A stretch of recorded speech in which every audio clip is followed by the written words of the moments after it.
네, 안녕하세요. 러시아랑 북한이 막 짝짝꿍으로 돌아가고 그래서 굉장히 불안해 하실 것 같아서 그 사정을 좀 더 짚어보도록 하겠습니다. 이 언론이 이제 장사를 하려고 그러는 건지 전체 국민을 패닉으로 몰아넣으려고 그러는 건지 굉장히 조금 좀 세게 나가요. 좀 오버를 많이 합니다. 일단 뭐라고들 보도를 하고 있는지 한번 보시죠. 북한이 헌법에 대한민국을 철저한 적대 국가로 규제했다며 헌법 개정 사실을 확인했습니다. 북한은 오늘 조선중앙통신 보도에서 남북 국경의 동서부 지역에서 한국과 연결된 도로와 철길을 물리적으로 완전히 끊어버리는 조치를 취했다며 헌법의 요구에 따라 이 같은 조치를 취했다고 밝혔습니다. 한편 북한 국방성 대변인은 폐쇄된 남북 국경을 영구적으로 요새화하기 위한 조치들은 계속 취해질 것이라고 밝혔습니다. 네, 다시 한번 전해드리겠습니다. 북한이 헌법에 대한민국을 철저한 적대 국가로 규제했다며 헌법 개정 사실을 확인했습니다. 북한은 오늘 조선중앙통신 보도에서 남북 국경의 동서부 지역에서 한국과 연결된 도로와 철길을 물리적으로 완전히 끊어버리는 조치를 취했다며 헌법의 요구에 따라 이 같은 조치를 취했다고 밝혔습니다. 예, 그러니까 이제 북이 발표한 건 뭐냐면 대한민국은 철저한 적대 국가다. 그 다음에 남북과의 연결선을 물리적으로 완전히 끊었다. 그리고 이것은 헌법 정신이다. 이 세 가지 명제 어디에도 헌법 자체를 공개적으로 그러니까 고쳤다라는 얘기가 없는 거예요. 그래서 이걸 두고 헌법을 개정했다라고 유추를 하는 거죠. 그래서 이건 오히려 저 왼쪽 저쪽 그 친북 신문인 프레시안이 제목을 제대로 뽑았더라고. 헌법을 개정한 것으로 추정된다. 추정이에요. 그건 언론사가 추정한 거지. 그런데 저는 사실은 공개적으로 헌법 개정이 안 될 가능성이 높다라고 전에도 말씀드렸고 지금도 그렇게 저는 그쪽으로 보고 있습니다. 아무튼 오늘 이 시점까지 헌법이 고쳐졌는지에 대해서는 확인이 안 돼요. 헌법이 공표가 안 됐으니까. 그런데 신문 이제 그들이 이제 떠들 때 대한민국은 우리의 철저한 적대 국가다. 남북 간에 연결된 그 도로를 물리적으로 끊었다. 이것은 헌법 정신에 따른 것이다. 까지만 얘기를 한 거예요. 거기까지예요. 이제 왜 이런 걸 추정해서 헌법이 고쳐졌다라고 왜 오바를 할까? 이건 어떤 좀 북을 잘 이해를 못해서 나온 거라고도 할 수 있고요. 국민들한테 패닉을 잡고 장사를 해야 언론이 팔리나 조회수가 올라가나 그건 잘 모르겠어요. 지금 평양 지배 집단의 딜레마는 그겁니다. 적대적 이국가를 표방하면서 민족과 통일을 폐기 처분하는 순간 김일성을 묘에서 끄집어내는 거예요. 그래서 세뇌 체계가 붕괴합니다. 김일성 사상 이건 전부 민족과 통일 위해서 그 키워드를 그걸로 걸고 세뇌를 해왔거든요. 지난 한 7, 80년 동안. 그게 붕괴하는 거예요. 그게 붕괴하게 되면 김과 족보를 드러내게 돼요. 그럼 김과 족보가 드러내지면 지배 집단 간의 권력투쟁이 무한 권력투쟁이 돼요. 그리고 중국 영향권이 세져가지고 결국 지배 집단 전체가 중국 손아귀에 들어가 살처분 당한다고요. 그래서 그 헌법에서 공개적으로 또 국민들한테 떠드는 소리에서 공개적으로 우리는 앞으로 민족도 안 찾고 통일도 안 찾겠습니다. 이 말을 못하는 거예요. 민족과 통일은 살처분됐습니다. 이 말을 못해요. 폐기 처분됐습니다. 이 말을 못해요. 그러니까 간접적으로 계속 암시만 하죠. 왜 그러냐면 간접적으로 이걸 암시를 안 하면 중국 압력이 점점 거세진다고 좀 봐요. 중국이 이걸 요구하고 있다고 봅니다. 그러니까 중국은 남북 국가를 분리를 하고 그러면 이제 중국이 북한에 개입하는 것이 북중 사이에 합의에 의해서 개입하는 거다라고 주장할 수 있잖아요. 만약에 그 시점에서의 북한 정부가 중국의 괴뢰 정부라면. 그래서 중국이 깊게 북한의 운영에 관계를 하는 것이 합의에 의해서 두 국가 간의 합의에서 하는 거니까 그 유엔사나 한국이나 미국은 참견하지 마 이렇게 되는 거예요. 그래서 이것은 문재인 정부가 추진했던 종전 체제 및 유엔 사령부 해체, 유엔스 해체 음모하고 똑같습니다. 노림수가. 그러니까 종전 체제를 하게 되면 북을 하나의 정상 국가로 인정해 주는 게 되거든요. 그리고 종전이 됐으니까 유엔사가 해체돼야 되거든요. 그러면은 북이 중국 안으로 막 쓸려 들어가고 식민지가 되더라도 실제적인 그리고 흉악한 일이 벌어지더라도 국제사회가 북에 개입할 통로가 다 없어지는 거예요. 똑같은 거예요, 이게. 문재인의 종전 체제 및 유엔시 해체 음모랑 이 적대적 두 국가는 같은 겁니다. 결국 효과가. 그래서 저는 이 배후에는 중국이 있다고 생각을 합니다. 예. 그리고 뭐 그 140만 명 인민군 입대, 복대, 탄원이거든요. 여기서 보면 자기들도 탄원이라 그랬잖아요. 노동신문에. 이게 뭐 그러니까 입대, 복대 신청서도 아니고 탄원서, 그러니까 서명한 거예요. 그런데 한국신문이 이걸 어떻게 다루냐? 입대로 다루잖아요. 북한 청년들 분노했다. 140만 명 자원 입대. 입대한 것과 입대를 탄원한 거 같냐고. 나 이게 이해가 안 가. 왜 이렇게 막 과장을 해서 막 국민들한테 패닉을 막 팔려고 하는지. 그래서 뭐 좀 정치적으로 의도가 있는 거 아니냐. 예를 들어서 이렇게 이제 패닉을 부추기면 국민들이 전쟁이냐 평화냐 그것이 문제로다. 이런 생각을 하게 되잖아요. 이게 2002년도 노무현 대통령의 선거 구호였습니다. 전쟁이나 평화냐가. 그때는 이게 그렇게 크게 뭐 각광을 받은 선거 구호가 아니에요. 그때는. 이게 언제 각광을 받았냐면 2010년도 천안함 직후에 터진 지방선거에서 히트를 친 구호예요. 그때 2010년도 천안함이 터지고 나서 바로 지방선거가 있었거든요. 4월 달에. 그때 구호가 이거였죠. 예. 전쟁이냐 평화냐. 그러니까 이게 전쟁이냐 평화냐라는 게 이게 그릇된 딜레마거든요. 그러니까 그 사이 그럼 당연히 누구든지 평화가 좋지. 근데 평화를 택한다 그래서 그 평화가 되냐고. 생양아치들인데 신이 성실이 없는. 그러니까 힘으로 맞서야 평화가 지켜지죠. 전쟁을 각오해야 평화가 지켜지지. 양아치한테 평화스럽게 숙인다고 평화가 되냐고. 아 참나. 예. 그 이제는 지금은 안 먹혀요 이 구호가. 왜냐면 이 구호가 그 당시에 먹혔던 거는 미중 밀월이거든요. 미중 밀월이니까 이 미국 쪽 입장에서 한반도에서 긴장이 높아지는 걸 원하지 않아요. 그러니까 뜯어 말린다고. 그러니까 그게 이제 이명박 대통령이 크게 실수한 건데 미국 쪽에 이걸 어떻게 조치를 취하면 좋겠냐 해서 충분히 협의를 하고 움직였어야 되는데 그 협의 없이 바로 전쟁기념관에서 기자회견을 했잖아요. 전쟁기념관에서. 쥐어패겠다고. 근데 미국이 말려갖고 주저앉히는 바람에 꼼짝 못했죠. 예, 여기서 잠시 세뇌 탈출 자구동료 부탁 말씀 올리고 또 말씀을 좀 여쭈도록 하겠습니다. 아시다시피 세뇌 탈출은 광고가 잘 붙지 않습니다. 예, 붙더라도 천천히 붙는 경향이 있습니다. 도와주시면 보다 좋은 컨텐츠로 찾아뵙는 데 커다란 힘이 되겠습니다. 감사합니다. 또 러시아는 이 와중에 북한 공격을 받으면 동맹으로서 군사 개입하겠다 이렇게 말을 했어요. 이게 이제 누구냐면 러시아 외교부 부장관, 이게 데퓨티 미니스터인가 데퓨티 세크리터리니까 이게 부장관일 거예요. 어시스턴트로 나가야 차관으로 번역해 주거든요. 보통 안드레이 루덴코. 타스 통신 회견인데 타스 통신에서 이제 미리 준비된 질문이겠죠. 이걸 물었다고.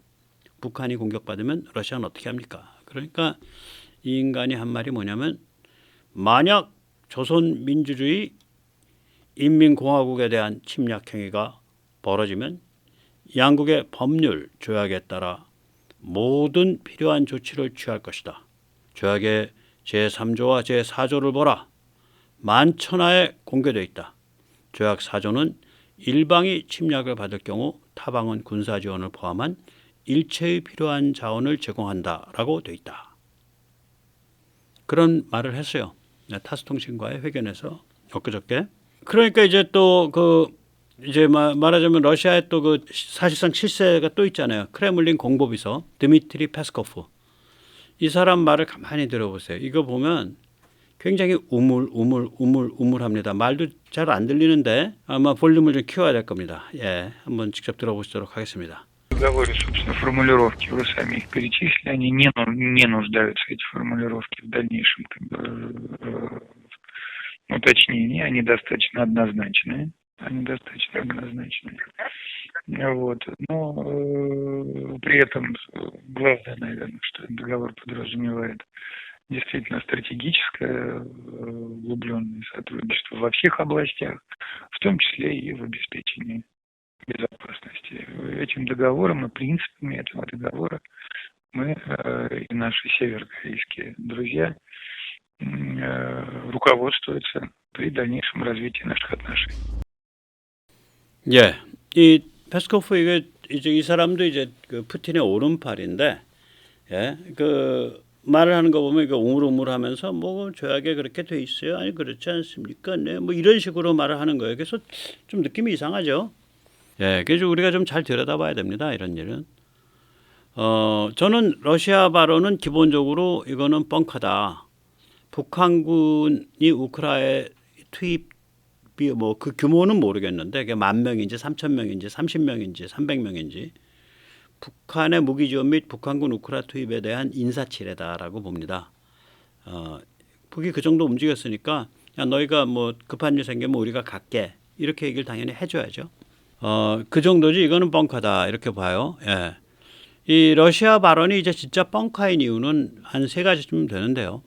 우선 하나는 러시아는 우크라이나 전쟁 때문에 무기와 군사의 여력이 없습니다. 지금 상태가. 두 번째는 러시아는 대한민국을 의식할 수밖에 없어요. 한국이 정말 뚜껑이 열려가지고 더 살벌한 무기 혹은 기술을 동유럽에 수출하게 되면 어떻게 할 되냐 이거지. 예를 들어서 지금 폴란드에 제공한 300km, 290km를 간다고 하는 CTM-290은 그 천무 탄도미사일인데 이거는 고폭 파편탄이에요. 그러니까 하이 익스플로시브 프래그먼테이션이에요. 그러니까 그냥 그 안에 텅스텐 구슬 같은 거 뻥 터져 나가는 거예요. 그런데 그게 아니라 만약에 사거리 300km를 가는 이중 목적 분산탄을 제공하면 어떡할 텐데? 그러니까 DPICM, 그러니까 자탄 빠바바바방 하고 터지는 거. 이게요, 그 600 이거 그 직경 600이잖아요. 얘는 그 직경 천무 239 직경 239mm짜리 요만한 거 거기에 DPICM 한 거 가지고 축구장 하나가 날아가거든요. 그럼 이만한 600mm 직경 가지고는 축구장 몇 개 날아가겠냐고. 그 다음에 지금 우리가 개발하려는 게 있잖아요. 지금 KTSSM은 사거리가 180km고 천무 다연장 발사대에서 안 쏘고 고정해서 쏴요. 근데 우리가 그걸 개량해서 천무 다연장에서 쏘는 사거리 180km짜리 관통 열압력탄을 먼저 만들고 그 다음번에는 사거리 180km짜리 사거리 300km짜리 관통 열압력탄인데 천무에서 발사하는 걸로 만들려고 하고 있거든요. 앞에 되는 게 KTSSM 2-1이고요.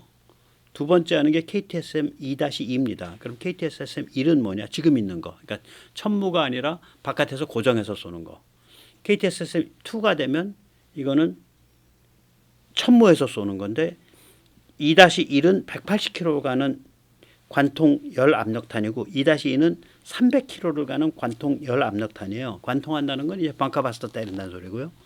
열압력탄이라는 건 이제 고열 급팽창을 시켜서 아주 그냥 그 갱도에 있는 걸 다 빈대까지 싹 눌러 죽여버리는 그랬다 또 급수축하고 아주 잔인한 폭탄이에요. 그러니까 더머바릭이라고. 그런 거 하면 어떡할 텐데. 그러니까 뭐 이렇게 예를 들면 이게 밑도 끝도 없이 나와요. 얘가. 지금 한국 무기가 어떤 임계치를 넘어가지고 이게 굉장히 살벌한 전략성을 가진 비행 무기들이 줄줄이 나오고 있기 때문에 뭐 국가라는 게 오늘만 존재하고 내일 안 존재할 거 아니잖아. 2025년에 공급되면 어떡하냐. 2026년에 공급되면 어떡하냐. 2028년에 공급되면 어떡하냐. 그러니까 러시아는 그거 의식할 수밖에 없어요. 세 번째는 뭐냐면 제가 어저께 했지만 한국이 우크라이나에 마음먹고 지원하면 어떡할 텐데. 마음먹고 지원하면 판이 확 바뀌거든요. 그래서 러시아 발언이 이게 좀 뻥카죠. 예, 많이 뻥카입니다, 사실은. 그걸 이제 뭐 이런 좀 험하게 생긴 할아버지로 보이는데 이 사람이 험하게 생긴 사람이 아니에요. 미 의회에서도 증언도 많이 했고 말콤 낸스라고 전 미 해군 정보 보안 암호 장교고요.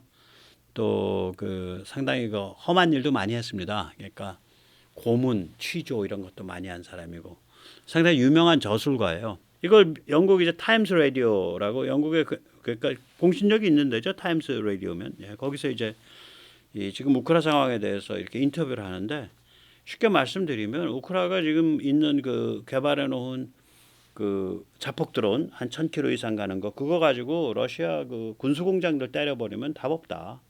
그런 얘기입니다. 한번 직접 한번 들어보시도록 하겠습니다. 네. If you can blow up those factories like they've hit the Tula ammunition factory, famous AK 47 ammunition factory, they've hit that, they haven't destroyed it. But one day we could wake up to that entire facility gone if Ukraine decides to do what they've done on some of these drone raids against the oil industry. They could launch 150 Beaver drones with 90% of them impacting. That's what we're seeing. So when they do that, when they take away the bullets, Russia has to scour the entire former Soviet Union warehouses and ammunition dumps and do what they've done off to the west. They've pulled everything off the Manchuria front. There is no equipment left in the Russian Asia front. If I were Japan, I would start thinking very seriously about maybe a day of imperialism and taking back the Sakhalin Islands. Or if I were China, I would start looking at Siberia as the next Chinese province because there's two drunk policemen and a camel out there protecting that. 예, 이게 이제 그 지금 얘기된 비버, 보버라 그럽니다. 현지어는 예, 비버 그 드론이죠. 이게 이제 그 얘기를 이렇게 듣다 보시면 아시겠지만은 지금 우크라이나에 전부 다 쓸어 넣느라고 이 시베리아나 극동 쪽에는 아무것도 없다는 거 아니에요. 시베리아 극동 지금 러시아 그 국경 지키는 거는 술 취한 경찰관하고 늙은 낙타밖에 없어요. 그렇게 얘기를 하잖아요. 이 사람이 미 해군 정보장관 출신이라고요. 이런 쪽에 빠삭한 사람이에요. 실제로 유명한 상당 뭐 유명한까지는 아닌데 상당히 그 의미 있는 저술가기도 하고. 그래서 이제 이렇게 이제 러시아 국방이 거덜난 상태인데 무슨 놈이 뭐 북한을 돕고 말고 어디 있어 이거 다 뻥이죠 전부.